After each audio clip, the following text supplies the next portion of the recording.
Bonsoir à nous tous. Je nous salue au nom de Jésus. Bienvenue dans ce culte de dimanche soir. Nous allons continuer avec notre série d'enseignements intitulée L'autorité du croyant. L'autorité du croyant. Nous sommes nés de nouveau, c'est vrai. Nous appartenons au royaume de Dieu, c'est vrai.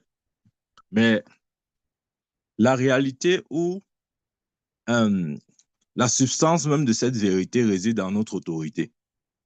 Parce que si nous disons que nous sommes nés de nouveau, et nous le sommes, si nous disons que nous sommes chrétiens, nous le sommes, mais cependant, si nous ne comprenons pas notre autorité, nous allons simplement être comme ce que Paul décrivait dans Galates, chapitre 4, un si un héritier. Euh, Donnez-moi une minute, je cherche une écriture là.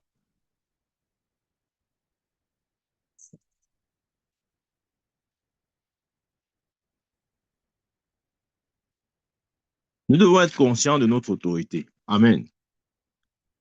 Nous devons être conscients de notre autorité. Il a dit, si l'héritier est un enfant, je dis qu'il ne diffère en rien d'un esclave, quoi qu'il soit maître de tout, de tout. Nous sommes des héritiers, oui. Mais si nous sommes encore des enfants, l'héritier qui est un enfant, c'est un héritier qui n'a pas grandi dans la compréhension de son autorité. C'est lui que l'apôtre Paul appelle ici l'enfant.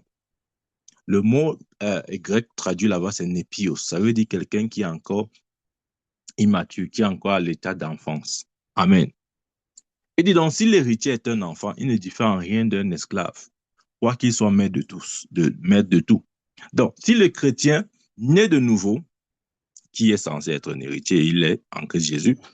Si cependant, dans sa croissance ou dans son état, il est encore dans la phase embryonnaire ou dans la phase de l'enfance, il aura une vie d'esclave, quoi qu'il soit maître de tout. Amen. Voilà, c'est pourquoi c'est important pour nous de découvrir le plus tôt notre autorité en Christ Jésus. Déjà parce que ça nous met à l'abri de l'ennemi et ça nous permet de vivre notre victoire acquise ou donnée par Christ Jésus. Rappelons, il dit dans Colossiens qu'il a dépouillé les dominations, les autorités, les a livrées publiquement en triomphant d'elles par la croix. Donc, si Jésus a remporté sur Satan, ce qui est vrai, sa victoire, c'est notre victoire. Et la réalité de cette victoire, c'est notre domination sur les œuvres des ténèbres. Nous ne pouvons pas recevoir moins que ça. Nous ne pouvons pas accepter moins que ça. Amen. Jésus n'est pas venu mourir pour la croix pour que l'ennemi continue à nous tourmenter, pour que d'une certaine façon, nous soyons toujours dominés, nous soyons toujours influencés. Toutes ces choses ne sont pas conformes à l'évangile. Refusons absolument et catégoriquement. Tout ce qui n'est pas conforme à l'évangile, frère, ma soeur, ne reste pas là à dire, non, Dieu au contrôle, Dieu va faire, il ne va rien faire. Amen. C'est nous qui devons parvenir à la compréhension de notre autorité. Il dit dans Galates, Éphésiens 6, verset 12. Nous n'avons pas à lutter contre la chair, le sang, contre les dominations, les autorités, les princes de ce monde des ténèbres, contre les esprits méchants dans les lieux célestes. Amen. De quoi est-ce qu'il parle? Ici, il parle des esprits qui ont été, ou ces anges qui ont été déchus avec Satan. Et ce sont ces entités que Jésus a vaincues à la croix. Colossiens 2,15, il a dépouillé les dominations, les autorités, les princes, les a livrés publiquement en triomphant d'elles par la croix. Amen. Donc aujourd'hui, Satan n'a plus de pouvoir sur quiconque croit en Jésus-Christ. C'est clair. Satan n'a plus de pouvoir sur quiconque croit en Jésus-Christ. Ça, c'est la réalité dans laquelle nous sommes. Amen. Rappelons-nous un peu le début de l'histoire. Quand Dieu a créé Adam, il a établi Adam dans ce monde en faisant de Adam le Dieu de ce monde. Bien aimé, c'est comme ça qu'Adam a été créé. Il a été créé en, comment il veut dire ça? Dieu l'a créé en tant que Dieu de ce monde. Amen. Mais nous savons ce qui s'est passé. Satan, justement, par sa ruse, parce qu'il n'avait que la ruse à ce moment, et maintenant il n'utilise que la ruse, par sa ruse, il a récupéré l'autorité adamique. OK? Et c'est avec cette autorité adamique qu'il a régné de Adam, de la chute d'Adam jusqu'à la venue de Christ. Amen. Cette période couvre ce que nous appelons souvent le contrat de bail d'Adam, c'est-à-dire la période où l'autorité adamique prévalait, régnait sur la terre. Et bien sûr, cette autorité a été récupérée par Satan. Amen. Donc, jusqu'à ce que Christ arrive, ou jusqu'à ce que Christ meure et ressuscite, cette période représentait le contrat de bail de Satan. Ça a expiré le jour où Christ est mort à la croix. Et cette victoire s'est concrétisée par sa résurrection. Donc, depuis ce jour, depuis le jour où Christ est sorti de la tombe, Satan a perdu son autorité légale sur l'homme. Il ne règne plus, du moins pas pour celui qui est en Christ. Amen. Donc, c'est entièrement, c'est contraire et anti-scriptuel de dire ou de penser que Satan peut régner d'une certaine façon sur nous. Il ne peut pas. Il n'a pas ce droit ou il n'a plus ce droit. Ne lui donnons pas un droit qu'il a déjà perdu. Ne faisons pas de Satan ce qu'il n'est plus. Amen. Ouais, parfois on parle de Satan comme si vraiment c'est quelqu'un de dangereux, vraiment. Frère, fais attention à Satan. Tu sais que Satan, vraiment, Satan, bien aimé, arrêtons avec ces choses. Nous lui donnons du poids. Il n'est rien du tout, absolument rien. Il ne représente rien du tout. Amen. Et ça, c'est depuis que Jésus-Christ est sorti de la tombe. Rappelons-nous de ce que Paul dit. Paul dit, j'ai été crucifié avec Christ, j'ai été ressuscité avec Christ. Amen. C'est notre réalité. Refusons toute autre réalité, bien-aimée. Toute chose qui n'est pas conforme avec notre position en Christ Jésus. Rejetons cela systématiquement. Peu importe la bouche de qui nous avons entendu. Amen. La vérité n'est pas dans ce que nous disons, mais la vérité est dans ce que Dieu dit. Et dit, rendez grâce au Père qui vous a rendu capable d'avoir part à l'héritage des saints dans la lumière, qui nous a délivrés de la puissance des ténèbres et nous a transportés dans le royaume du Fils de son amour. Ouais, qui nous a délivrés de la puissance des ténèbres. Ici, le mot utilisé, c'est l'autorité. Il nous a délivrés de l'autorité. Il nous a délivrés de l'autorité des ténèbres et nous a transportés dans le royaume du Fils de son amour. Quand est-ce qu'il nous a délivrés? Le jour où il est sorti de la tombe, le jour où il a ressuscité. C'est ce jour-là que notre délivrance a été établie dans le ciel et sur la terre. Parce que dans la pensée de Dieu, lorsque Christ est mort, il nous voyait en nous, Dieu nous voyait en lui. Quand il est ressuscité, Dieu nous voyait encore en lui. Donc notre victoire a été établie depuis 2000 ans. Il n'est plus question de dire, oh vraiment, Satan là. Non. Bien-aimé, maintenant Dieu voudrait que nous exercions notre autorité sur l'ennemi, que nous brisons le pouvoir de Satan, parce que ce pouvoir a été brisé. Quand je dis briser le pouvoir de Satan, je veux dire assujettir, dominer, régner. Amen. C'est à ça que nous avons été appelés. Ne croyons pas que vraiment la foi là, c'est quelque chose d'incertain ou c'est comme un ring de boxe, tu sais, tu peux gagner comme tu peux perdre. Ça dépend de ton adversaire. Si ton adversaire est fort, tu vas perdre. S'il est faible, tu vas gagner. Non. Amen. Quel que soit l'adversaire. Il dit, gloire soit rendue à Dieu qui nous fait toujours triompher en Christ Jésus. Quel que soit l'adversaire, même si c'est Satan lui-même en personne qui se présentait, il nous donne toujours la victoire. Observez bien l'adverbe toujours. Il n'a pas dit il donne quelquefois, il donne si nous sommes prêts, si nous voulons, si c'est que. Non, non, il n'y a pas de condition. Il nous donne toujours la victoire. Bien-aimé, commence à te voir comme ce chrétien toujours victorieux. Il n'y a pas un jour où tu es censé marcher dans la défaite. Il n'y a pas un jour où tu es censé perdre. Tu es censé gagner tous les jours, 7 jours sur 7, 24 heures sur 24, de lundi à dimanche, de janvier à décembre. Amen. Ça, c'est la réalité du christianisme. Amen. Ouais, Satan n'a plus ce droit-là, le droit de nous dominer. Malheureusement, nous avons, nous avons plus foi dans l'autorité du diable que dans celle que Dieu nous a donnée. C'est-à-dire que des fois, on se dit non, je crois que Satan a un peu plus d'autorité que moi. Hein, je crois que... Non, non, non, non, non. C'est-à-dire, ça, c'est un évangile qui vient tout droit de l'enfer. Cet évangile qui veut nous mettre à pied égal ou sous une même balance avec Satan. Ce n'est pas possible. Nous devons souffrir de ce que j'appelle du complexe de supériorité. Amen. Si tu es enfant de Dieu, tu dois souffrir de ce complexe. Au point où quand tu te présentes, c'est Satan qui fuit, ce n'est pas toi qui fuis. Amen. Certains pensent que non, vraiment, nous allons exercer pleinement notre autorité pendant le millénaire. On attend le millénaire qu'on va venir régner avec Jésus sur la terre. C'est à ce moment-là que nous allons exercer notre autorité. Notre règne sera incontestable sur toute la terre. Je vais te dire, si tu ne règnes pas maintenant, ce n'est pas dans le millénaire que tu vas régner. Encore que la Bible dit, OK, je veux vous dire, nous n'aurons pas à régner pendant le millénaire, du moins sur Satan. Non.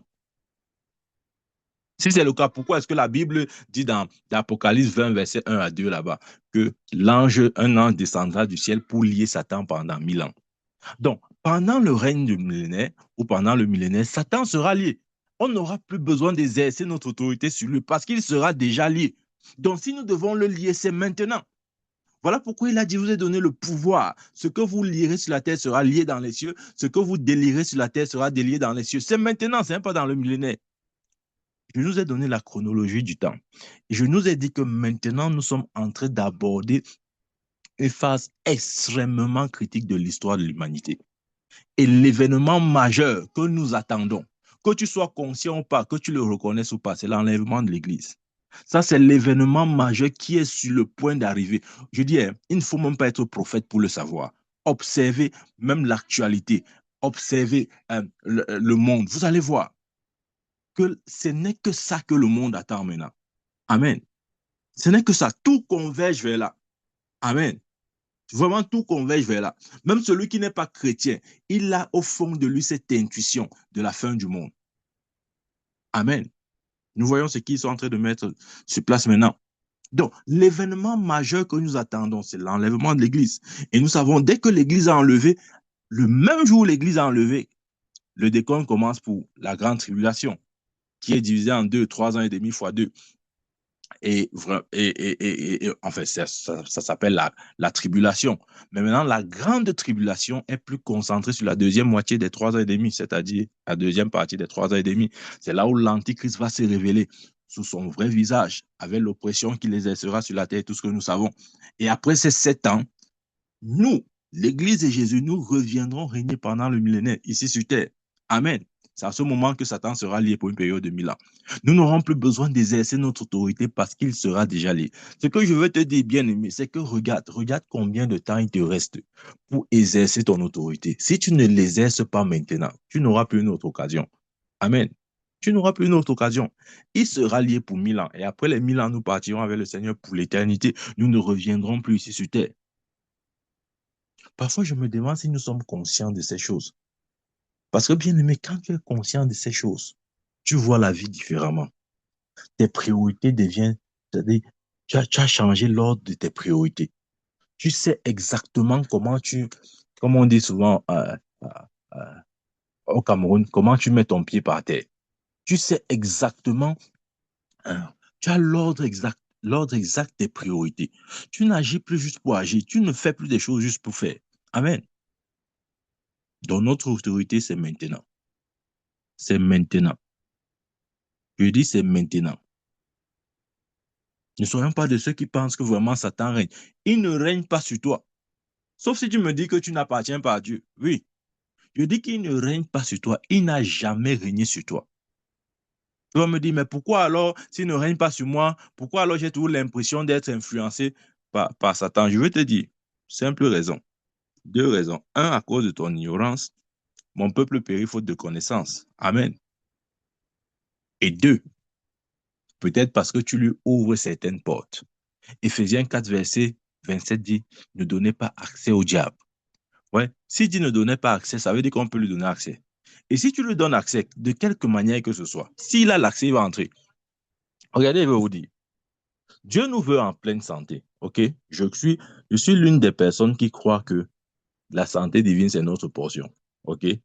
Mais même si Dieu nous veut en pleine santé, nous avons une certaine responsabilité vis-à-vis de nous.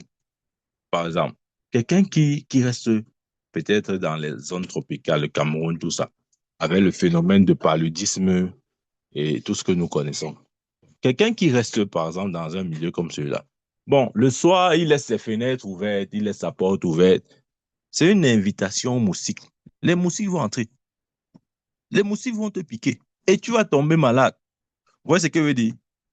Donc, ça veut dire que quelque part, nous sommes responsables de nous-mêmes, de notre, comment je veux dire ça? de notre bien-être, de notre santé et tout ce qui va avec. De la même manière, nous sommes aussi responsables de notre victoire sur Satan. Amen. Donc, ne lui donnons pas accès. Ne lui donnons pas accès de quelque manière que ce soit. Ça, c'est un, deux. Accédons à la connaissance. La Bible dit que le juste est délivré par la connaissance. Nous avons besoin de la connaissance pour être délivrés. Bien-aimé, ne joue pas avec la connaissance. Bats-toi pour savoir ce que tu ignores encore. Oui, parce que des fois nous ne voyons pas combien euh, la connaissance compte dans notre victoire chrétienne. Je vais vous donner un exemple.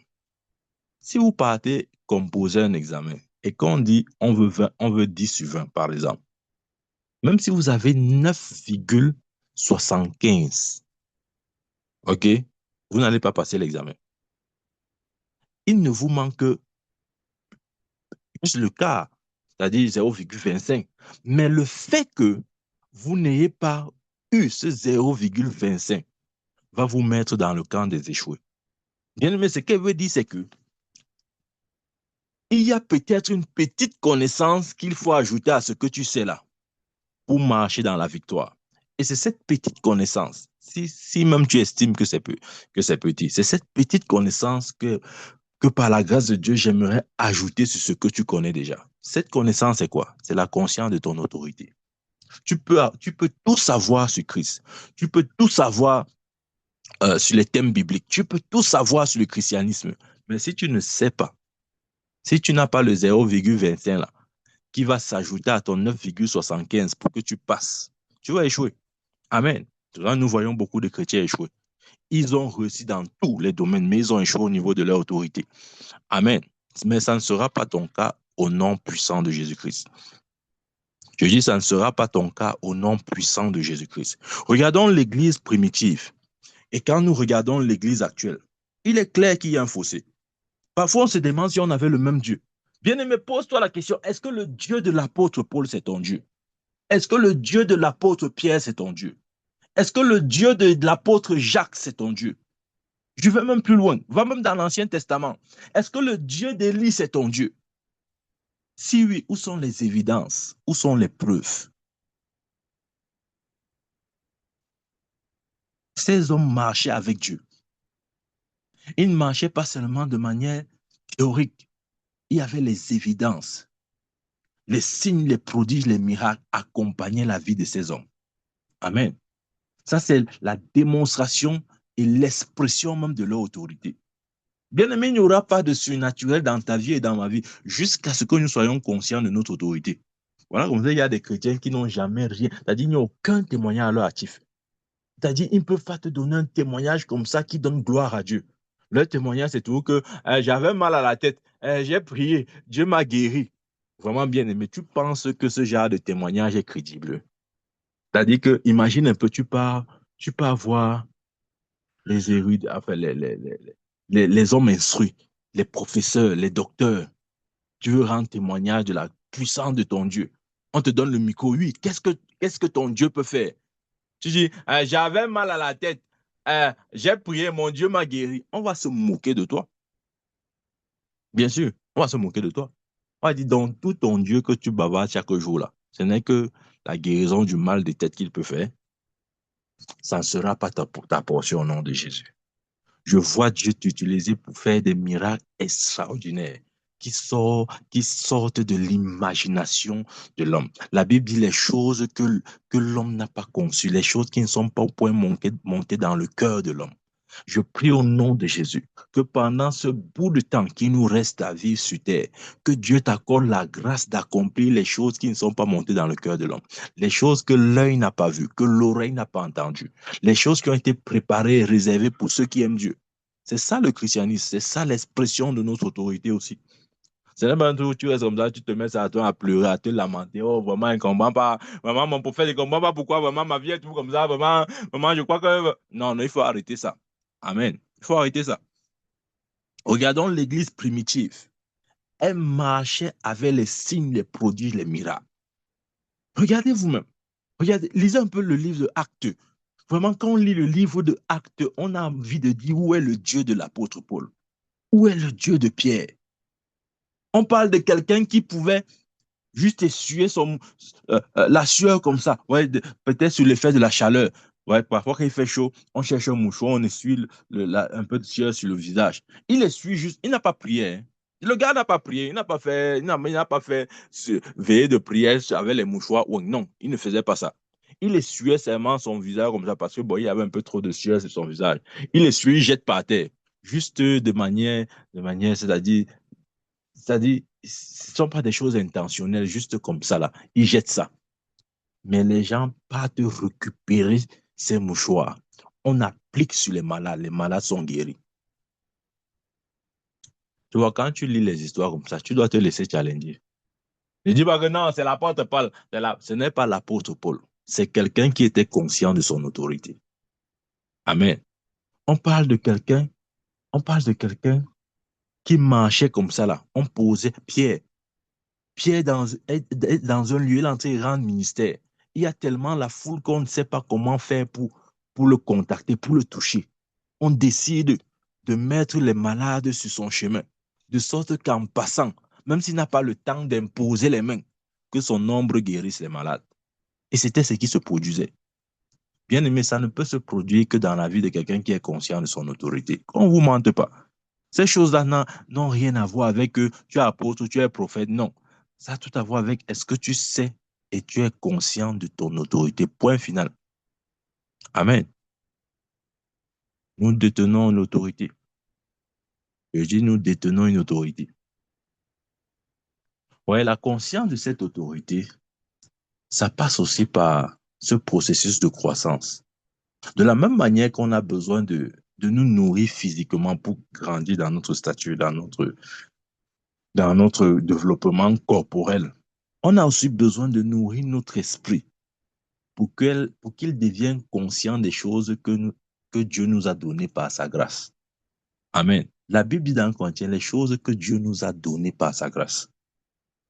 C'est par une prise de conscience que nous possédons, en fait, que nous manifestons ces choses.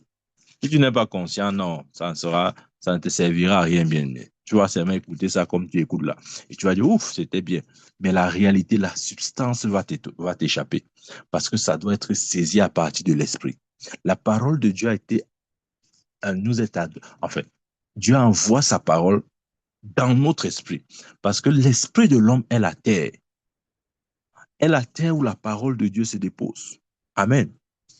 Donc, si nous ne développons pas notre esprit à recevoir constamment la parole de Dieu, la véritable, pas la religion, pas les imaginations, pas les philosophies, la véritable parole, nous aurons toujours des problèmes. Matthieu 28, verset 18. Jésus s'était approché leur parlant ainsi. Tout pouvoir m'a été donné dans le ciel et sur la terre. Tout pouvoir m'a été donné dans le ciel et sur la terre. Le grec utilisé là-bas, c'est autorité. Toute autorité, amen, exousia, toute autorité m'a été donnée dans le ciel et sur la terre. Mais la bonne nouvelle, c'est que Jésus a dit, comme le Père m'envoie, moi aussi vous envoie.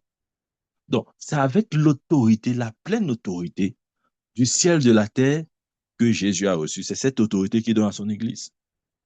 Donc, bien aimé, quand tu marches en route, marche comme quelqu'un qui a toute autorité dans le ciel et sur la terre. Tu vois, le problème, c'est que nous marchons comme des, excusez-moi l'expression, comme des nangaboko, c'est-à-dire des gens qui n'ont pas de destinée, de destination même, comme des nomades. On marche aussi comme ça, là. Non, non, non. Même ta façon de marcher doit changer. Je vais vous dire quelque chose. Si maintenant, ça je parie, si maintenant, j'envoie 10 millions d'euros dans ton compte, je suis sûr que même ta démarche va changer. Ce n'est pas toujours mauvais. C'est pas toujours mauvais. Même ta démarche va changer. Même ta façon de parler va changer. Tu vois, tu vas plus être en colère pour un rien. Non, tu vas être, c'est-à-dire même quand on va vouloir même te, te blesser, non, tu seras posé. Tu vas pas trop t'agiter. Amen.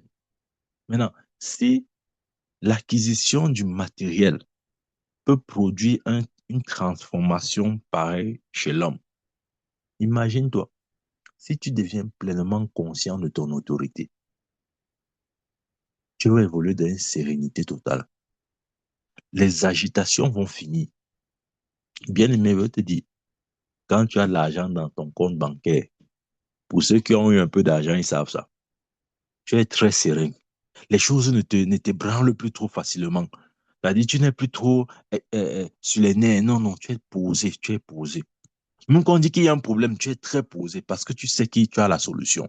Même quand on dit que, oh, il y a une situation, non, tu es posé, tu es posé, tu es posé. Parce que la conscience de tes 20 millions d'euros te donne une sérénité, un calme.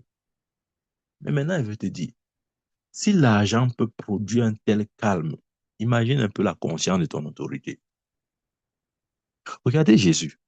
Pendant que les disciples étaient en train de s'agiter dans la barque, quand il y avait la tempête, lui, il faisait quoi? Il dormait. Qu'est-ce qui pouvait amener cet homme à dormir quand la tempête se lève? C'est la conscience de son autorité.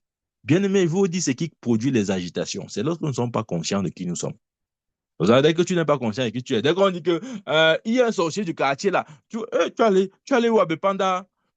Bepanda, tu connais les sorciers de Bepanda, tu commences à t'agiter. Oh, tu es où? Je suis à Bonabéry. Bonabéry? Tu connais Bonabéry? Tu peux faire quoi là-bas? Tu ne sais pas comment on tue les gens là-bas chaque nuit? Tu commences à t'agiter. Mais Jésus dans la barque. C'est-à-dire, il y a quelque chose qui m'impressionne dans cet épisode. Je me demande souvent si la pluie, là, en tombant sur Jésus, son corps, je ne sais pas, les terminaisons nerveuses, là, il ne réalisait pas ça. Je ne sais pas, la pluie, là, je ne sais pas, ça, son corps était comment? Pour que la pluie, le bruit du son de la tempête, de la tornade et tout ça, pour que toutes ces choses ne réussissent pas à le réveiller. Je me demande comment son corps était. Bien aimé, c'est la sérénité de ton autorité. Quand tu sais que tu as l'autorité, tu ne t'agites pas. Là où les gens s'agitent, tu es très posé. On va dire, mais pourquoi celui-ci est comme ça? C'est parce qu'il sait qui il est. Il sait qu'il a reçu l'autorité dans le ciel et sur la terre. Ouais. C'est pour ça que Jésus a dit, tout ce que vous lirez sur la terre sera lié dans les cieux. Et tout ce que vous délirez sur la terre sera délié dans les cieux. Ça parle de l'autorité dans le ciel et sur la terre. Donc, nous contrôlons les puissances. Regardez, vous dites, l'autorité, il dit, tout pouvoir m'a été donné dans le ciel et sur la terre. Ça veut dire quoi? Bien quand il dit tout ce que vous lirez dans les cieux seront lus sur la terre, ce que vous délirez dans les cieux seront délirés sur la terre. Ça veut dire que dans Éphésiens, selon la nomenclature et la hiérarchie satanique que nous avons lu, il y a les dominations, les autorités, les princes de ce monde des ténèbres, ok? Et ensuite, il y a les esprits méchants dans les lieux célestes. Ça veut dire les dominations, les princes et les autorités sont présents sur terre. Ça représente la terre. Quand il dit tout pouvoir m'a été donné dans le ciel et sur la terre, ok? C'est l'autorité sur toutes ces entités. Nous avons l'autorité sur les dominations, les autorités et les princes. Pas seulement sur eux. Il dit en la suite, les esprits méchants dans les lieux célestes. Les lieux célestes, c'est le deuxième ciel. C'est là où ces esprits méchants sont.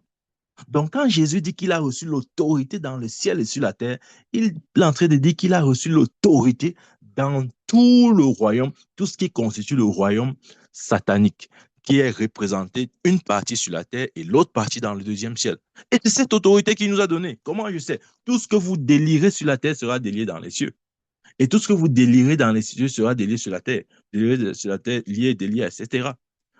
En fait, il ne s'agit pas des cieux en termes du troisième ciel, parce que si c'est le ciel, le troisième ciel, le paradis de Dieu, on n'a rien à délier là-bas, puisque là ne vivent que des êtres excellents, des êtres angéliques, on n'a rien à délier. Donc, il ne s'agit pas de ce ciel-là, il s'agit du deuxième, le quartier général de Satan, là où il y a les esprits méchants. Et Dieu nous fait savoir clairement que nous avons l'autorité aussi dans ce domaine. Amen. L'Église, c'est quoi? L'Église, c'est le corps de Christ. Je crois que ça, c'est la meilleure définition qu'on puisse donner à l'Église. Ouais, on peut dire beaucoup de choses sur l'Église, mais je crois que si nous disons tout, sauf présenter l'Église comme étant le corps de Christ, on a manqué à sa définition essentielle même. Parce que parfois on dit l'Église, c'est l'épouse de Christ. Non, ce n'est pas l'épouse de Christ, c'est la Nouvelle Jérusalem qui est l'épouse de Christ. Il faut lire Apocalypse. C'est la Nouvelle Jérusalem que l'apôtre Jean appelle l'épouse de Christ. L'Église, c'est le corps de Christ. Et nous identifier comme étant le corps de Christ fait toute la différence. Amen. Parce que lorsque nous disons que nous sommes le corps, ça veut dire que l'Église, c'est le pouvoir exécutif. Parce que quels que soient les raisonnements, les pensées que nous pouvons entretenir au niveau de notre tête, c'est par notre corps que nous l'exécutons. Donc, je prends un exemple. Si vous êtes couché et que vous dites, OK, il me faut me lever pour aller au travail. Bien aimé, même si l'idée a été conçue par la tête, la réalisation se fait par le corps. Autrement dit, vous n'irez nulle part, vous resterez se coucher sur le lit. Amen. Donc, c'est pour dire que quels que soient les plans et les projets que Dieu a, c'est pas son église qui compte l'exécuter. Il ne peut pas agir sans son église. Il est lié par son église parce que l'église, c'est son corps. Donc, même si Jésus pense, je sais pas moi, même quels que soient les projets de paix et de bonheur et de tout ce que nous voulons, qu'il conçoit, c'est par son église qu'il l'exécute parce que l'église, c'est le corps. Parce que c'est à l'église qu'il a donné l'autorité. Amen. Nous devons bien comprendre ça. Je prends encore l'exemple. Si tu es couché sur ton lit, tu vas aller au travail.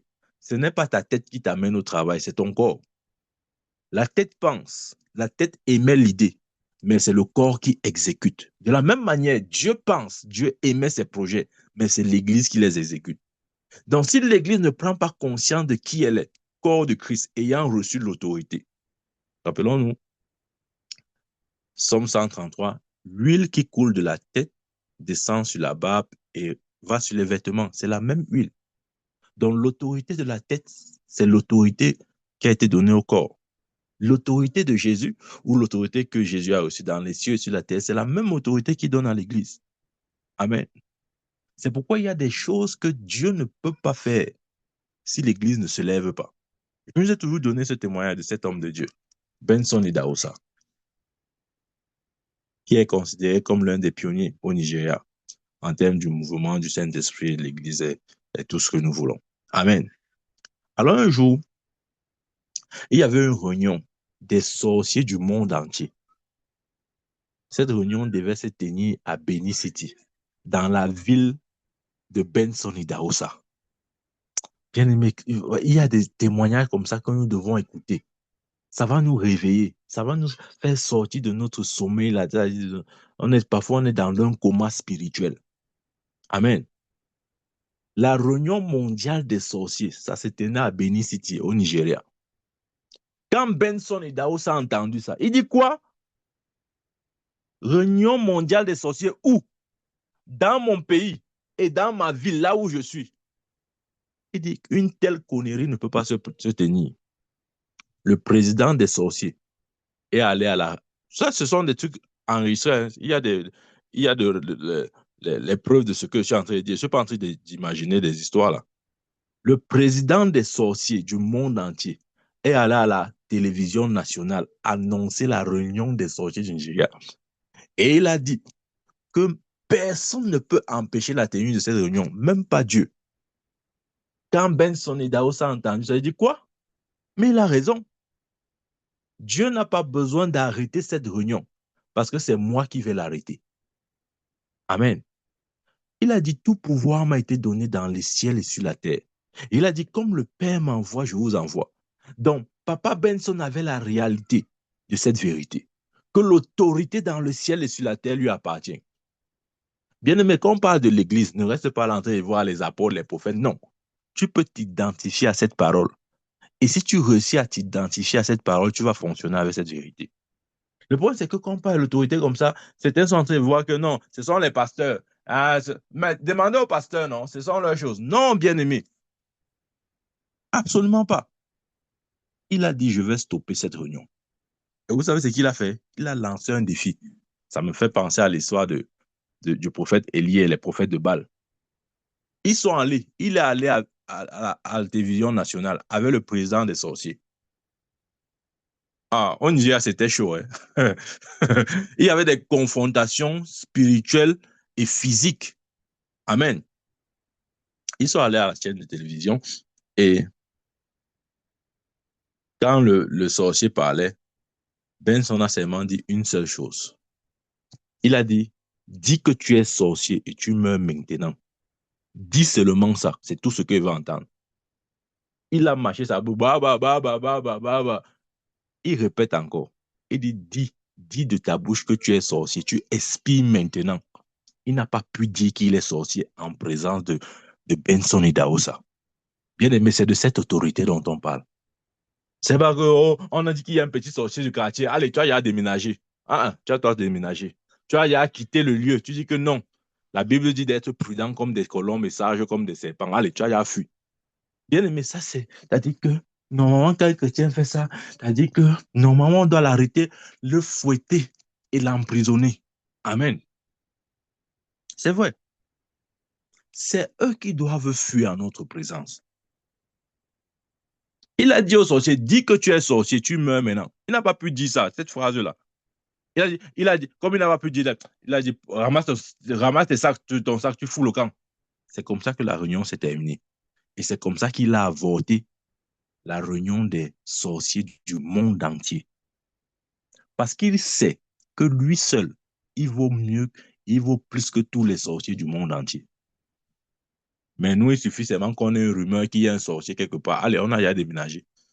On a déménagé, on dit, après on va donner les versets bibliques. Tu sais, frère, la Bible dit d'être sage comme les colombes. Moi je suis au père dans la sagesse. Tu vois, ce n'est pas la peur, c'est la sagesse, c'est la peur. Tu vois, c'est quoi? C'est la peur, tu as peur. Au nom de Jésus-Christ de Nazareth, sois délivré de cette peur. Amen. Dieu voudrait que nous affrontions le diable. N'ayons pas peur de lui. Je vous dis, l'arme de prédilection de l'ennemi pour nous attaquer, c'est l'incrédulité. L'incrédulité et la peur. Amen.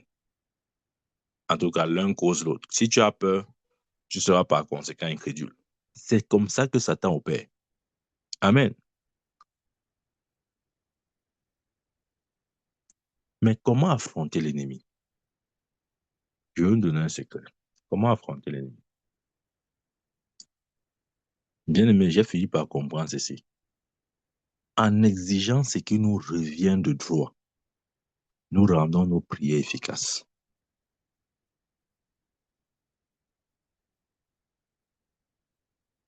Je vais répéter ceci.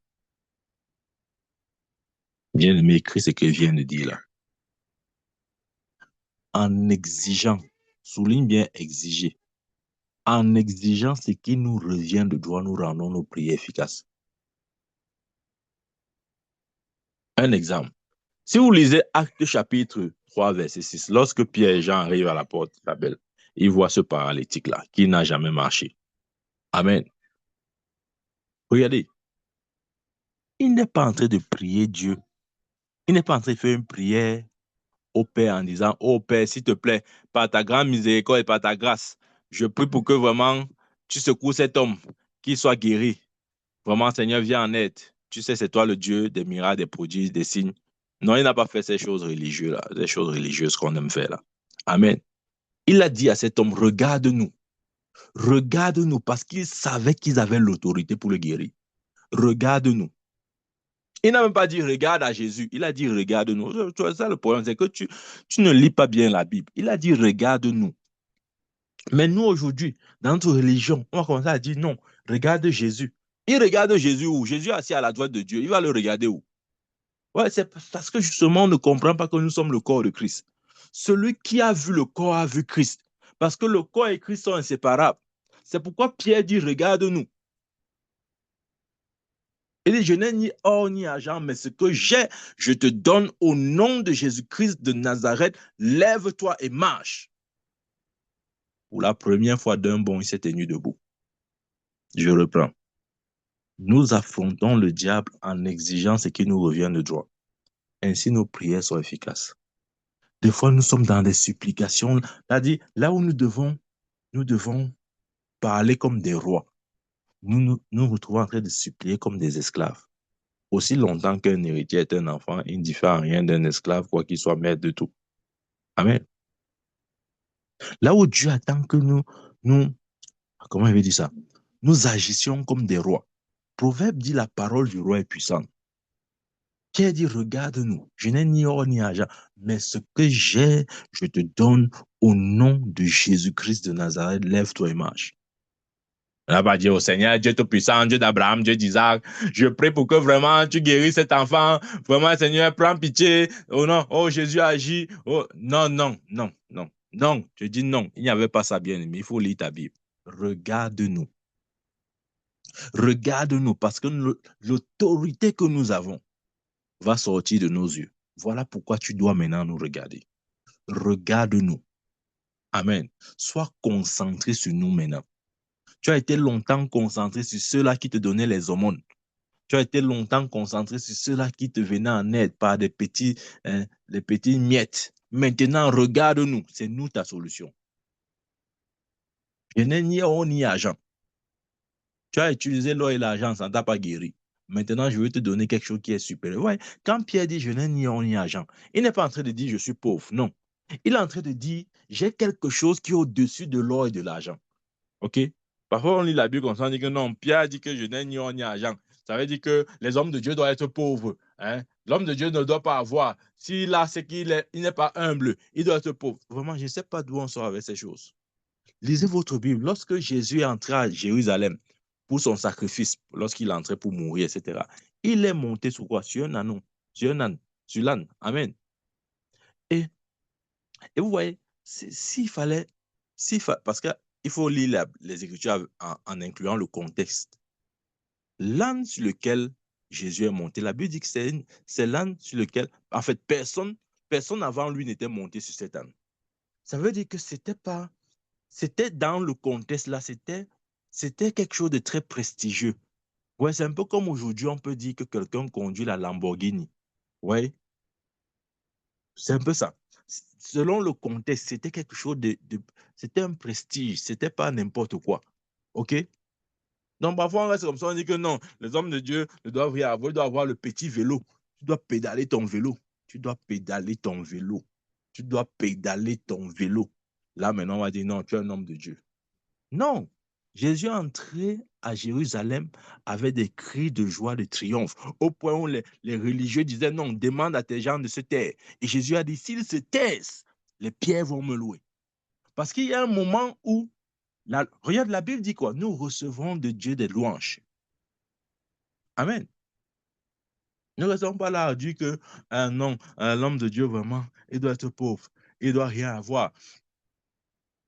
Il doit avoir une cabane. On doit construire une petite cabane à l'homme de Dieu. L'homme de vraiment, ces choses, je ne sais pas d'où on sort avec ces choses-là. Amen. Jésus est entré de manière triomphale à Jérusalem. Il était sur le dos de l'âne, un animal sur lequel personne n'est monté avant lui. Amen. Et c'était quelque chose de prestigieux parce que pendant qu'il marchait, on jetait les pagnes des habits, les pailles pour qu'il mange. Il entre comme un roi qui entre de manière triomphale à Jérusalem parce que c'est ce qu'il était. Donc, quand Pierre dit « je n'ai ni or ni argent », il n'est pas en train de dire que je suis pauvre. Non, il est en train de dire que j'ai quelque chose qui est au-dessus de l'or et l'argent. Parce que l'or et l'argent que tu as reçu jusqu'à présent ne t'ont rien fait.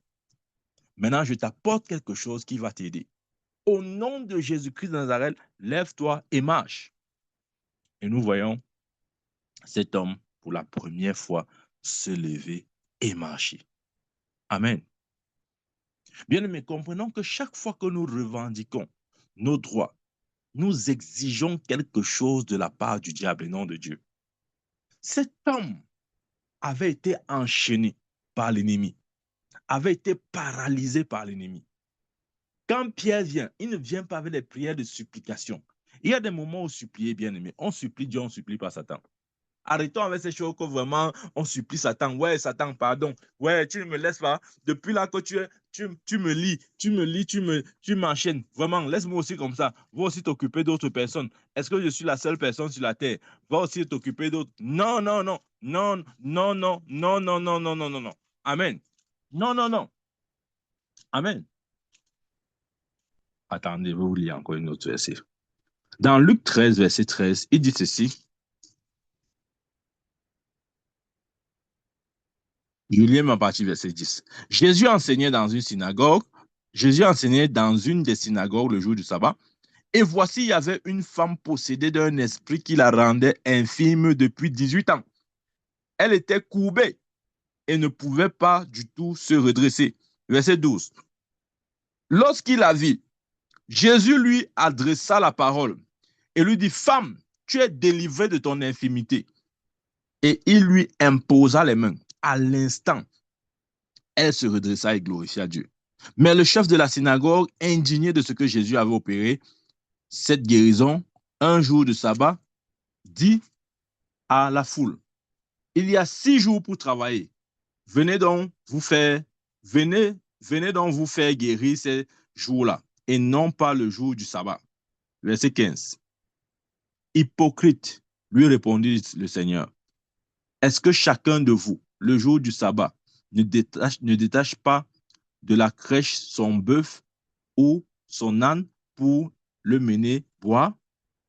Et cette femme qui est une fille d'Abraham, tu veux comment Jésus présente cette femme? Et cette femme qui est une fille d'Abraham et que Satan tenait liée depuis 18 ans, ne fallait-il pas la délivrer de cette chaîne le jour du sabbat? Amen.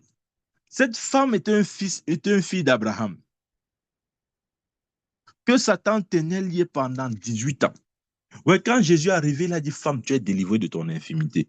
Il n'a pas dit, Père, oh vraiment, s'il te plaît, comme tu vois, vraiment, voici un cas ici. Oh Seigneur, prends pitié, cette femme, fille d'Abraham, qui souffre. Non, bien-aimé. Lorsque nous revendiquons nous exigeons quelque chose à Satan. Quand il dit sois délivré, il exige sa guérison. Amen. Puisque Satan le lui avait volé depuis 18 ans. Amen. Bien-aimé, c'est de ça qu'il s'agit. Nous ne sommes pas là en train de faire des choses des religieux, des chrétiens religieux. C'est-à-dire que des chrétiens aveuglés dans une religion perverse. C'est-à-dire qui croient que vraiment Satan, c'est quelqu'un qu'il faut éviter, il faut fuir. Ouais, ne cherchons pas les problèmes à Satan. Satan a l'autorité, il domine sur tout jusqu'à ce que nous comprenions et que nous le mettons à sa place, qui est sous nos pieds. Nous n'allons pas régner. C'est pourquoi j'ai dit au début de ce message, souffre du complexe de supériorité. C'est-à-dire, quand tu vois Satan, c'est-à-dire, même Satan doit sentir qu'il doit partir. Parce qu'il n'y a pas de peur en toi, il n'y a pas de doute en toi. Tu es pleinement conscient que tu es supérieur à toutes ces manigances, à tous ces plans, à tout ce qu'il peut fabriquer. Amen. Regardez. Dans Jean 14, verset 13 à 14, il dit ceci. Et tout ce que vous demanderez en mon nom, je le ferai, afin que le Père soit glorifié dans le Fils. Si vous demandez quelque chose en mon nom, je le ferai. Si vous demandez suivez bien ce verset. Si vous demandez quelque chose en mon nom, je le ferai. Voyez, quand nous lisons bien le mot demander là, dans le grec, c'est traduit par exiger. Il dit, si vous exigez quelque chose en mon nom, je le ferai. Amen. Nous exigeons des choses qui nous appartiennent et sur lesquelles Satan, à cause peut-être de notre ignorance, un ou deux, à cause de peut-être une négligence, parce qu'il dit ne donnez pas accès au diable, à cause d'une négligence, a pris possession. Bien aimé, quand tu réalises cela, quand tu comprends cela, il est temps d'appliquer Jean 14, 14. Si vous exigez quelque chose en mon nom, je le ferai. Amen. Bien aimé, ce n'est pas de la prière ici, là. Il n'a pas dit si vous priez au Père au nom de Jésus. Non, non, il n'a pas dit ça. Ici, il dit si vous exigez, si vous demandez quelque chose en mon nom, je le ferai. Là, il n'enseigne pas ici sur la prière, bien-aimé. Il s'agit ici de revendiquer, de prendre autorité, d'utiliser notre autorité pour récupérer ce qui est, euh, pour récupérer ce qui nous appartient. Amen. Ce n'est pas la prière ici. Il n'est pas en train d'enseigner sur la prière. Il dit exiger. Parce que j'ai dit au début que en exigeant ce qui nous revient, nous rendons nos prières efficaces. Revenons maintenant dans la vie courante. Est-ce que vous savez que dans certains cas, si vous n'exigez pas, vous n'aurez pas.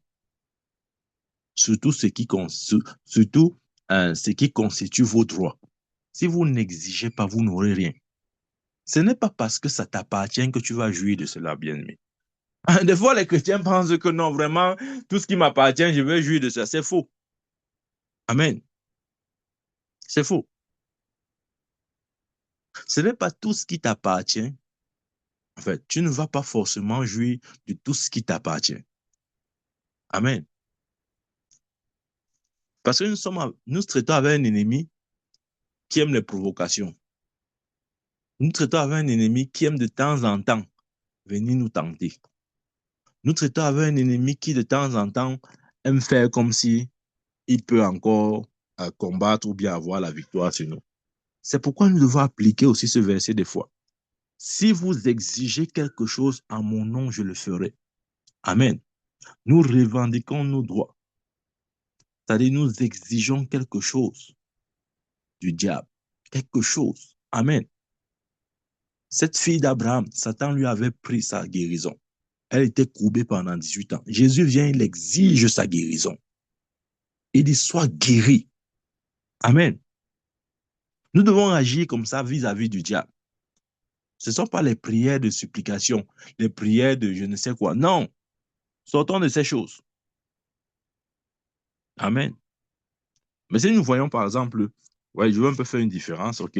Dans Jean 16, par contre, Jean 16, verset 23 à 24, là-bas, il dit, en ce jour-là, vous ne m'interrogez plus sur rien.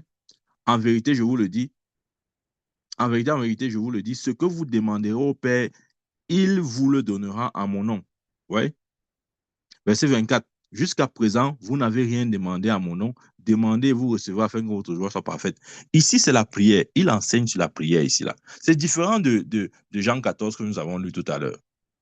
Ouais, comment je le sais? Un, le mot ici, c'est quoi? Il dit ce que vous, au verset 23, il a dit, en ce jour-là, vous ne m'interrogerez plus sur rien. En vérité, je vous le dis, ce que vous demanderez au Père, il vous le donnera en mon nom. C'est-à-dire, ici, c'est l'enseignement sur la prière. On demande au Père et il nous donne au nom de Jésus-Christ. Ça, c'est l'enseignement sur la prière. Mais sur Jean 14, ce n'est pas ça. Il ne s'agit pas de l'enseignement sur la prière. Amen.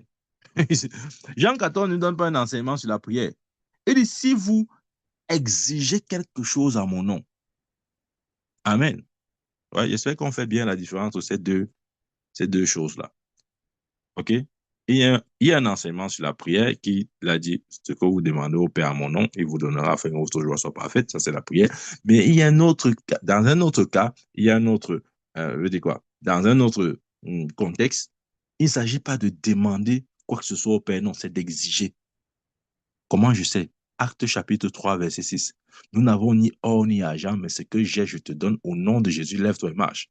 Il n'était pas en train de demander quoi que ce soit, non. Il était en train d'exiger la guérison pour cet homme. Amen. Parce que comme cette femme aussi, cette fille d'Abraham, il avait été enchaîné par les liens de la maladie de l'infimité. Amen.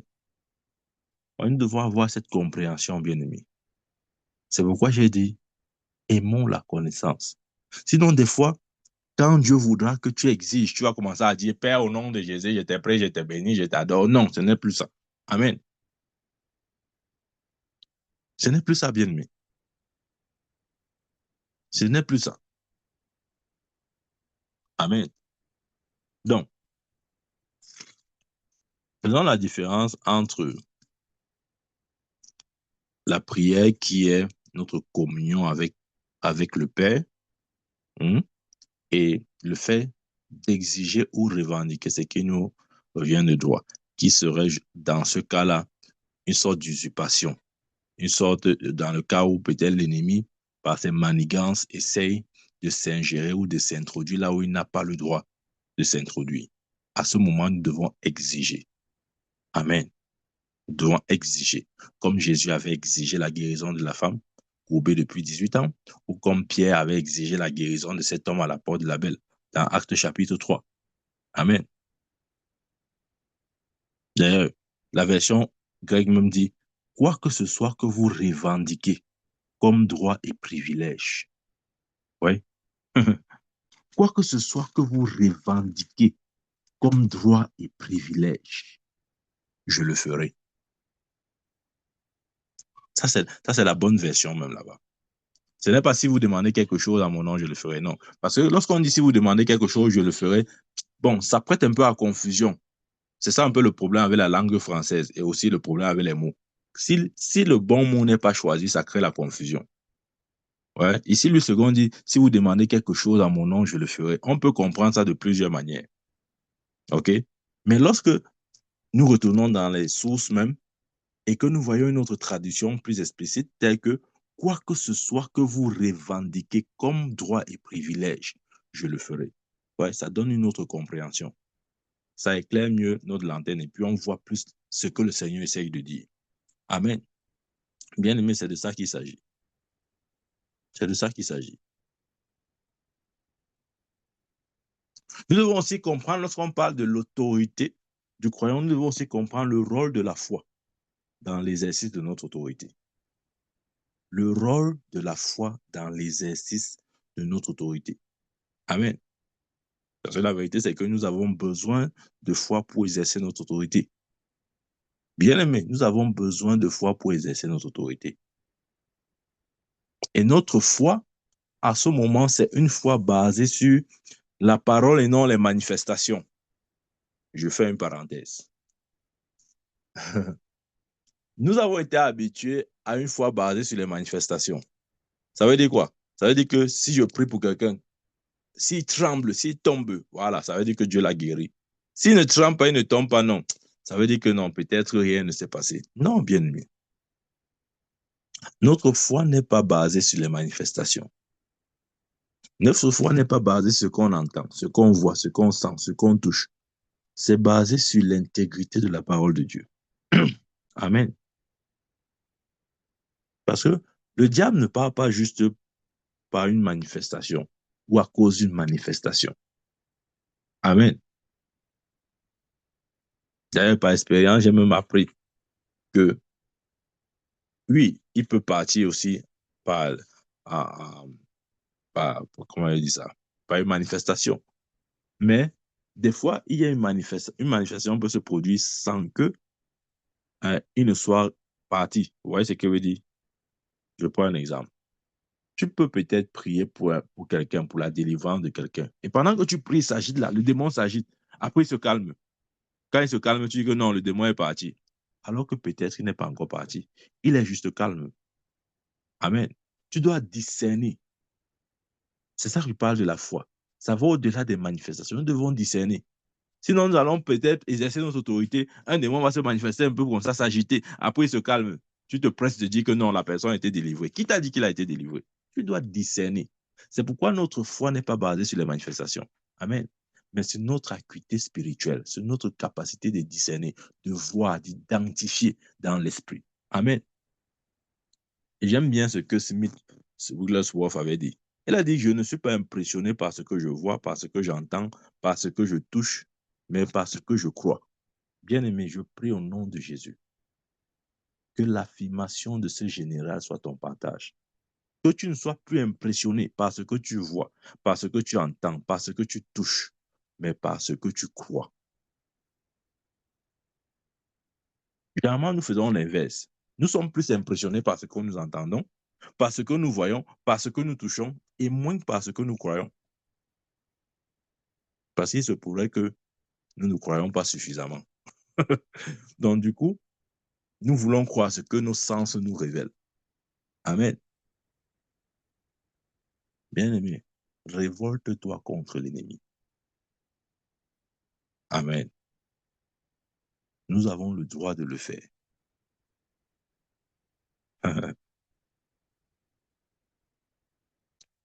Je vais nous dire, pour ceux d'entre nous qui sont parents, si, si quelqu'un vient et, avec raison ou pas, il bat sur ton enfant comme il bat sur ton enfant à mort, vas-tu rester là, le regarder et dire que non, je vais appeler le 911.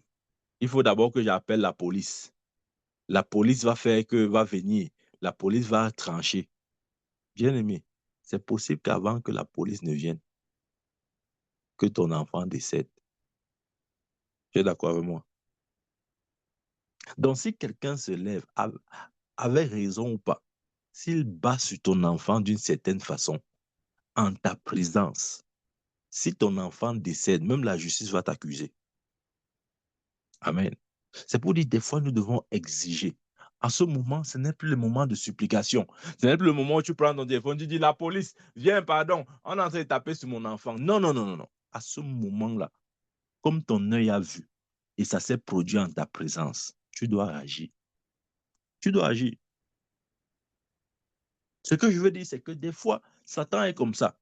Il vient, il entre dans notre vie, il entre dans notre famille, il joue comme il veut, il inflige les gens de toutes sortes de maladies, de malédictions. Il tue même les gens comme il veut. Et nous, nous sommes là, chrétiens, on est là en train de regarder. Après, on dit, tu sais, bon, Job avait dit que vraiment Dieu a donné, Dieu a repris, que son nom soit glorifié. Vraiment, tu sais, mon prophète, les voies de Dieu sont insondables. Satan, pendant que tu es en train de raconter tes histoires là, Satan est en train de continuer d'œuvrer. Il est en train de continuer d'affliger. Il est en train de continuer d'oppresser, d'obséder avec ses obsessions, même les possessions. Pendant ce temps, tu es seulement en train de dire que Job a dit que Dieu a donné, Dieu a reçu. Il est en train de continuer de détruire les vies. Tu es en train d'observer, croyant ou attendant que Dieu agisse. Il ne va pas agir, je te dis ça aujourd'hui. Je suis son prophète, il m'a envoyé, j'ai été envoyé par lui pour te dire qu'il ne va pas agir. Si c'est comme ça que tu vois le christianisme, oh non, non, non, vraiment, tu sais, Dieu au contrôle, Dieu sait ce qu'il fait vraiment. Bon, vraiment, mon prophète, tu ne comprends pas. Bon, mais j'allais faire quoi? Tu allais faire quoi? Tu allais exercer ton autorité. Donc, si quelqu'un vient là, il attrape ton enfant, il le tabasse copieusement, tu vas rester là à regarder. Tu vas rester là à dire, ah, chérie, s'il te plaît, apporte-moi mon téléphone, je vais appeler le 911. Mhm. Avant que la police ne vienne, avant que la police ne vienne, ton enfant va mourir. Amen. Et tu t'amuses, on va même t'accuser de complicité. Parce qu'on va se demander pourquoi est-ce que tu n'as pas réagi. En fait, c'est la question que Dieu se pose des fois au ciel. Il dit, pourquoi est-ce que mon église n'a pas réagi? Satan prend le terrain, gagne l'espace, il avance. Pourquoi mon église ne réagit pas? L'église est en train de dire vraiment Dieu au contrôle. Non, non, non, non. L'église est en train de dire que non, Dieu va se lever. Lève-toi, oh Dieu. Lève-toi et que les ennemis se dispersent. Arrêtons les choses de l'Ancien Testament. Amen. Je dis arrêtons avec les choses de l'Ancien Testament. Quand on ne veut pas prendre nos responsabilités, on cherche les versets comme ça là. Hein? La fuite en avant, on cherche les versets. Ah, la Bible dit que Dieu se lève et que ses ennemis se dispersent. Seigneur, lève-toi. Et que... Ça veut dire quoi ça? Je veux te dire, il ne se lèvera pas. Amen. C'est nous qui devons nous lever. Pourquoi? Parce qu'il nous a donné son autorité. Il ne se lèvera pas. On lui a dit, Seigneur, lève-toi. Et je dis qu'il ne va pas se lever, je te dis. Mais c'est écrit dans la Bible, non, mon prophète, je te dis donc qu'il ne va pas se lever. Non, mais Somme dit que Dieu se lève, ses ennemis se dispersent. Je te dis qu'il ne va pas se lever. Pourquoi? Parce qu'il a remis l'autorité à l'Église. Il y a des choses que Jésus ne fera plus jamais. Amen. Ça me fait penser à, à l'histoire de Kenneth Hagin, sa rencontre avec le Seigneur. Une de ses visions qu'il avait eues, c'était un papa extraordinaire. Lui, il avait des visitations physiques du Seigneur. Je ne sais pas, c'était sa grâce. Et il dit qu'un jour, le Seigneur était en train de lui enseigner euh, sur, était en train d'enseigner au sujet de, du monde satanique, les démons, les choses comme ça là, comment traiter avec Satan, les choses comme ça là. Et pendant que le Seigneur était en train de parler, un démon est venu là, s'interposer entre lui et le Seigneur. Et il faisait des singeries là, des grimaces pour flouter, pour distraire Kenneth Hagin, pour qu'il ne saisisse pas les pensées, la parole de Jésus, parce que Jésus est en train de lui parler. Et dans la pensée de Kenneth Hagin, il se disait que non, d'une certaine façon, Jésus va le chasser. Et voilà, ça va aller. Mais il a été surpris de voir que Jésus a totalement ignoré la présence de ce démon qui était entre lui et Kenneth Hagin. Et il continuait de parler. Et pendant qu'il parlait, Kenneth Hagin ne comprenait plus ce qu'il disait. Jusqu'à ce qu'à un moment donné, il soit énervé. et qu'il dise au démon, au nom de Jésus, va-t'en. Dès qu'il a dit ça, le démon a plié sa queue et il est parti.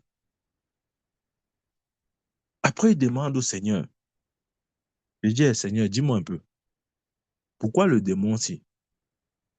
Ne l'as-tu pas vu? Si oui, pourquoi ne l'as-tu pas chassé? Jésus a dit,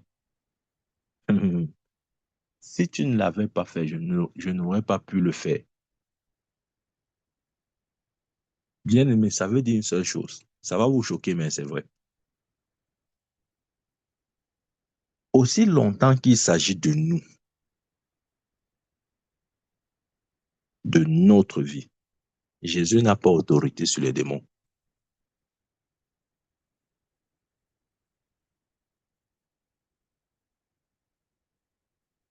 C'est pour ça qu'il n'a pas pu chasser le. Il a dit à Kenneth Hagin, je n'aurais pas pu le faire. Il n'a pas dit je n'aurais pas voulu le faire. Non, je n'aurais pas pu. Ça veut dire qu'il était dans l'incapacité. Maintenant, il veut nous expliquer ce que ça signifie. J'ai dit tout à l'heure que l'Église, c'est le corps de Christ. Et Christ, c'est la tête.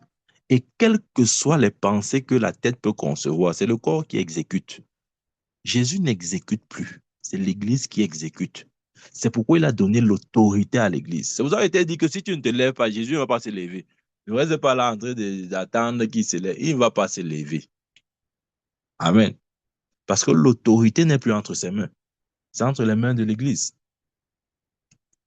Si Kenneth Hagin ne chassait pas ce démon, il devait toujours être là. Et Jésus n'allait pas le chasser. Parce qu'il n'a plus cette autorité. Cette autorité, c'est entre les mains de l'Église. Amen. Et si l'Église ne veut pas exercer son autorité, il ne pourra rien faire. Vous voulez qu'il fasse quoi? Il ne va rien faire. Il va aussi nous regarder. Pendant que nous allons le regarder, il va aussi nous regarder. Pendant que nous allons attendre qu'il fasse quelque chose, lui, il attendra que nous fassions quelque chose. Amen.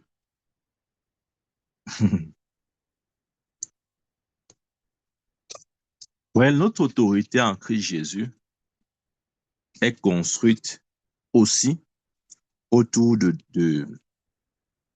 deux points fondamentaux que je m'apprête à énumérer. Le premier point, c'est la reconnaissance de la vérité selon laquelle Dieu a fait asseoir Jésus dans les lieux célestes. Amen. Éphésiens 1, verset 21. Éphésiens 1, verset 21. Je lis ma partie du verset 20. Il a dit, il l'a déployé en Christ, en le ressuscitant des morts et en le faisant asseoir à sa droite dans les lieux célestes. Il y a des versets, quand nous lisons comme ça, nous devons un peu souffler. C'est-à-dire, tu dois souffler. Parce que cette parole est tellement puissante. Il l'a déployé en Christ en le ressuscitant des morts et en le faisant asseoir à sa droite dans les lieux célestes. Donc, l'autorité du chrétien est construite autour de cette vérité. 1. Jésus est assis à la droite de Dieu dans les lieux célestes. Ça, c'est la première vérité. Et la deuxième qui est liée à celle-ci, Éphésiens 6, verset 2, Éphésiens 2, verset 6, qui dit, il nous a ressuscités ensemble et nous a fait asseoir ensemble dans les lieux célestes. Amen.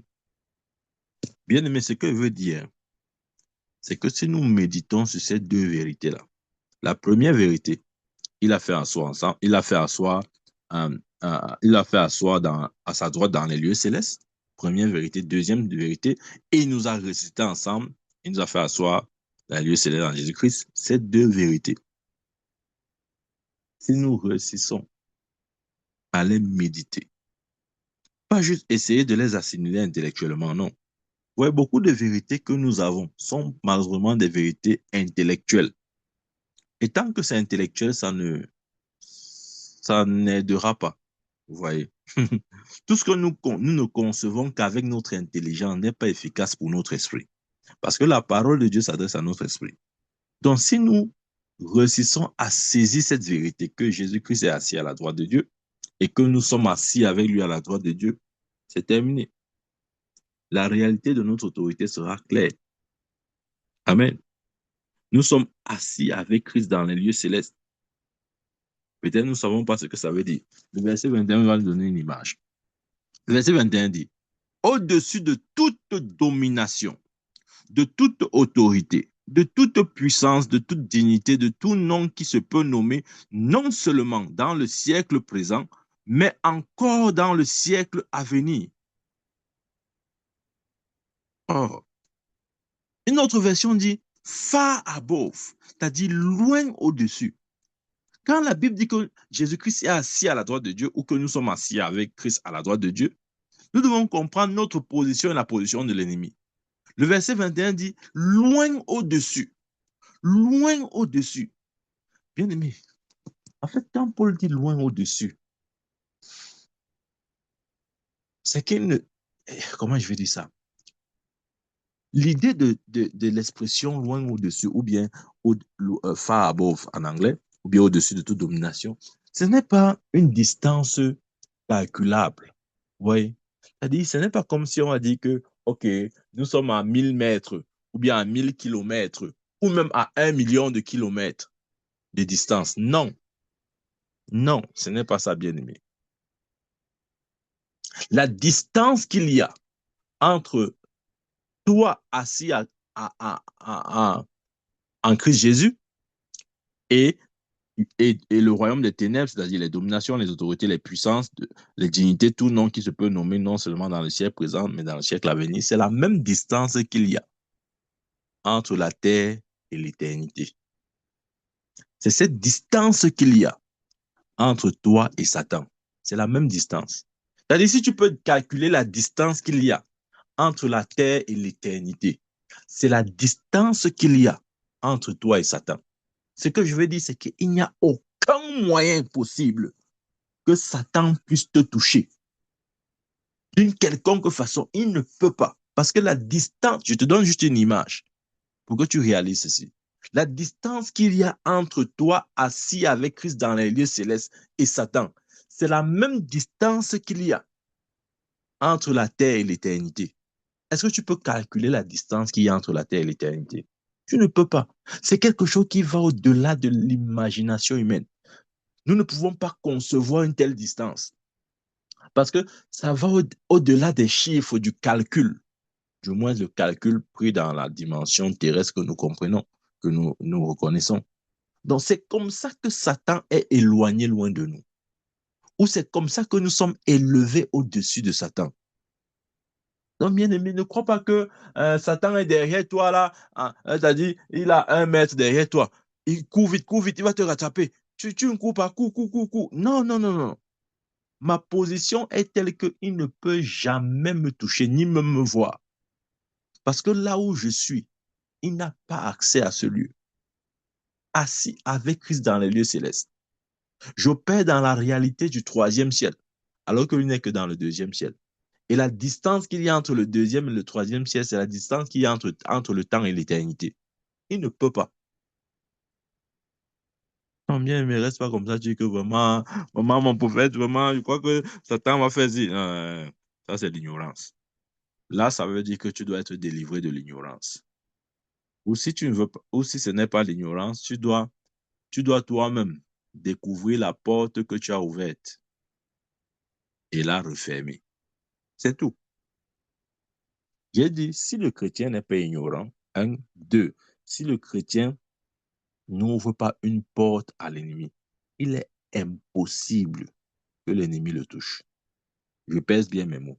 Impossible. Je dis bien impossible que l'ennemi le touche. Maintenant, je sais ce qui te dérange. Quand je parle comme ça, là, la religion qui est en toi va dire que, mais mon prophète, euh, tu sais que, bon, Job, hein, Job, Job, tu vois, Satan avait touché Job. Hein, Job. Je ne sais pas pourquoi tu t'identifies à Job. Jusqu'à preuve du contraire, tu ne t'appelles pas Job. Et même si tu t'appelais Job, tu n'es pas dans la réalité Job n'est pas dans ta réalité. Job était certes un homme de Dieu intègre, mais il n'était pas assis avec Christ dans les lieux célestes. Tu vois, c'est ça. Cette différence-là, tu vois. Job n'était pas assis dans les lieux célestes en Christ Jésus. Non. Jésus a dit, je m'en vais vous préparer une place. Je viendrai vous chercher afin que là où je sois, vous aussi vous soyez. Cette place-là, c'est cette place exaltée en lui, assis avec Christ dans les lieux célestes. Amen. Job n'avait pas cette position-là, la position que tu as en Christ Jésus. Donc, pendant que je parle, que ton esprit n'aille pas voir Job, non, laisse-le tranquille. Amen. Laisse Job tranquille. Ça, c'est un. Job, en plus de cette vérité que j'ai expliquée, Job, il dit lui-même, Job 3, verset 25, ce que je crains, c'est ce qui m'arrive, ce que je redoute, c'est ce qui m'atteint. Donc, Job était par nature ignorant. Comment je sais? Job 42, au soir de sa vie, il dit, mon oreille avait entendu parler de toi, mais maintenant mon œil te voit. Donc, il était ignorant de Dieu. Bien qu'il le servait avec intégrité, il ne le connaissait pas. Donc, Job avait deux problèmes. Un, il n'avait pas la position que tu as en Christ Jésus. N'oublie pas ça. Et deux, il était un ignorant. Il vivait dans la peur. Job 3, 25, ce que je crains, c'est ce qui m'arrive, ce que je redoute, ce qui m'atteint. Il ne connaissait pas Dieu. Job 42, mon oreille avait entendu parler de toi, mais maintenant mon œil te voit. Tu vois.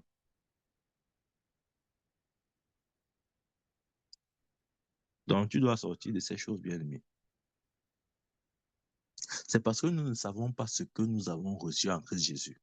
C'est parce que nous ne savons pas ce que Dieu nous a donné. Si nous pouvions un temps soit peu réaliser, prendre conscience de toutes ces choses que nous avons en Christ Jésus, croyez-moi, on devait passer tout notre temps à pleurer devant Dieu, pleurer de reconnaissance pour ce qu'il a accompli pour nous. Amen. Parce que dans la pensée de Dieu, nous avons été ressuscités en même temps que Jésus a été ressuscité. Et nous sommes assis à la droite de Dieu depuis le jour où Jésus est monté s'asseoir à 40 jours après sa résurrection. Depuis ce jour-là, dans la pensée de Dieu, il nous voit dans cette position-là, assis avec Christ dans les lieux célestes. Bien-aimé, tu n'es pas n'importe qui. Je dis, tu n'es pas n'importe qui. La position que Dieu t'a donnée, personne, même pas un ange, n'occupe cette position. Amen. Aucun ange n'est assis avec Dieu, avec Jésus-Christ à la droite de Dieu. Aucun. Appelez-les comme vous voulez, chérubins, archanges, anges, tout ce que vous voulez, séraphins. Aucun ange n'a cette position. À aucun ange, il a dit tu es mon corps. Mais à l'église, il a dit tu es mon corps. Ton bien-aimé réalise ces vérités. Dieu t'a donné, Dieu a fait de toi quelqu'un de plus important que Job. Amen. Tu as reçu de Dieu une vie meilleure, bien-aimé. Réalisons cela. Nous avons l'autorité dans le ciel et sur la terre. Nous devons réaliser cette autorité. Amen. Que Dieu nous bénisse. Nous allons continuer avec cet enseignement prochainement. Je prie au nom de Jésus que nous, pendant que cet enseignement se poursuit, que nous saisissons la substance, l'essentiel même, que la vérité de notre autorité nous soit communiquée. Au nom puissant de Jésus-Christ. Amen. Amen. Amen. Que Dieu nous bénisse. Amen, amen. Amen, amen, amen, papa. Amen, amen. Amen, amen. Amen.